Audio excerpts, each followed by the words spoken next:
John had always thought that his life was perfect. He had a good job, a comfortable home, and a loving wife named Emily. Everyone in his neighborhood admired their relationship. Emily was always polite and charming, always smiling and helping others. John often told his friends that he had the best wife in the world. But lately, he had begun to notice small things that seemed unusual. At first, he tried to ignore them, thinking he was overthinking. It started with her phone. Emily had always kept her phone close, which was normal, but recently she had become very secretive. She would quickly hide it when he entered the room, and sometimes she would laugh quietly while texting.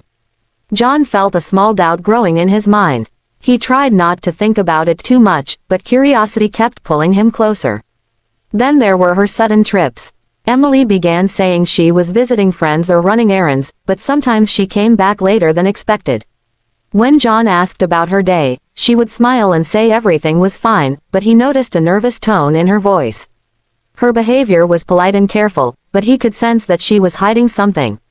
One evening, John was sitting in the living room reading a book. Emily had gone out for a walk, but she had forgotten her bag. John picked it up to return it to her. As he opened the bag, he saw her phone lying on top. Normally, he would not have touched it, but something inside him urged him to check it. He told himself it was just to see if she was okay, but deep down he knew he wanted to find out the truth. He unlocked the phone and found messages from unknown numbers. Some were simple greetings, but others hinted at secrets he had never known. One message said, "Meet me tonight. Don't tell John." Another message had a picture of a place he had never visited with Emily. John felt his heart beat faster. He had always trusted Emily completely, and now doubts were growing like shadows in his mind. John could not sleep that night. He kept thinking about the messages and Emily's recent behavior. He remembered all the times she smiled and acted as if everything was perfect. Was it really perfect, or was he living a lie? He decided that he needed to know more before jumping to conclusions. The next morning, John tried to act normal. He greeted Emily with a smile, asked about her sleep, and talked about work. Emily noticed nothing unusual. She smiled and said, "I had a good sleep. How about you?" John nodded and tried to hide his worry. But inside, he was planning how to find out more.